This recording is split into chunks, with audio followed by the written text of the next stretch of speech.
The Wisconsin Werewolf, the Beast of Bray Road.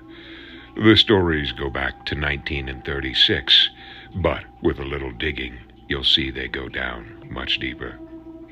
This Wisconsin werewolf is rather frightening. Here's a story.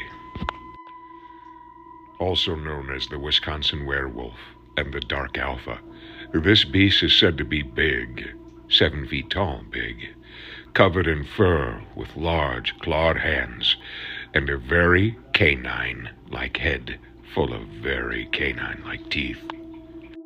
I receive literally hundreds of these stories, friends, and I file about 99% of them away as hoaxes or mistaken identity. But the 1% that's left sometimes is impossible for me to deny. This is one such story of the 1%. Ed was a very, very hard-working man. He was a trucker, but every year he set aside time to engage in his favorite pastime, hunting white-tailed deer. He was heading out to the field that morning, just enjoying every moment of it, watching his breath mist on the cold Wisconsin morning, listening to the animals off in the distance. It was his home. It was his favorite place to be. It was cathartic for him. As he trudged to his deer stand, he heard it in the distance, a howl. He didn't think too much of it. He thought maybe it was one of the neighbor's dogs or a very large coyote. It would come back to haunt him later. He climbed into his tree stand that morning, and then, after about 10 minutes, there it was, the perfect white-tailed buck. He lined up his bow and took his shot, and he hit the deer a solid thump. It went running off to the distance, and he took his time getting down. He knew that he could track the blood, you see, and he didn't believe the deer went very far at all. So, as he was tracking his blood trail, he was completely unprepared when he heard a low and deep growl coming off to his left. The deer had went to the right. Whatever this was, it was large, and it was between him and the deer. He was armed with more than just a bow that morning, so he wasn't frightened at all. He yelled at whatever it was to get, and then he headed towards his deer. He had just gotten to the deer when something pushed him from behind.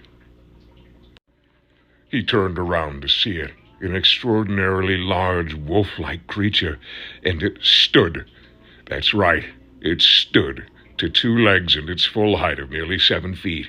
Ed lost it at that moment. He dropped everything he was holding, and he ran, and he prayed that whatever it was only wanted his deer. He got away that day and told the story to me not too long ago.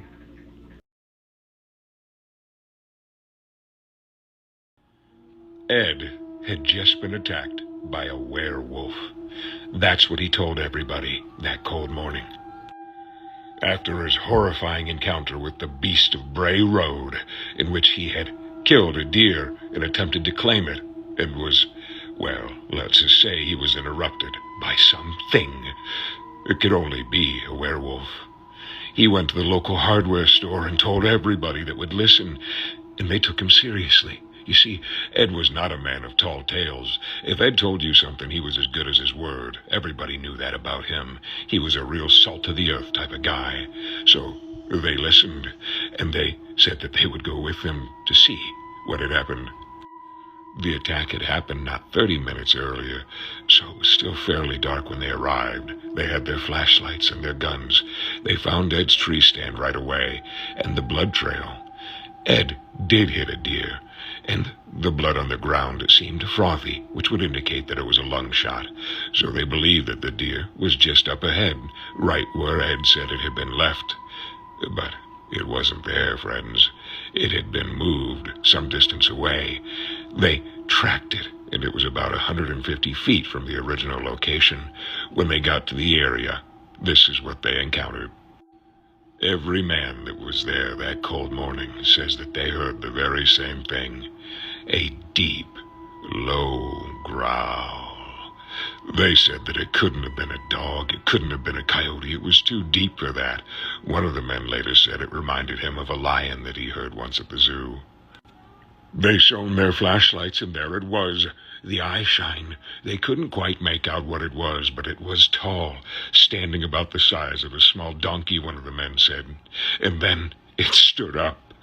They all were horrified. They took aim with their rifles and they fired in the direction, but the eyes blinked out and it was gone. Whatever it was gone. Some people say that bear have been known to visit that area, and it could very well have been one of the Bruins. I suppose that guess is as good as any.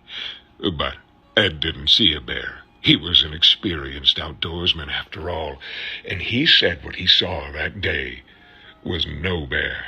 And I trust old Ed. What then could the beast be, this dark alpha? Could it be a regular old Yogi Bear? It's possible. Could it be a dog man, a werewolf, the loup-garou, or something else? Some have even said it could be a Bigfoot. Who really knows? But I'll tell you this, if I'm in Wisconsin on a cold, dark night, and I hear a howl in the distance, your old creature's walking the other way.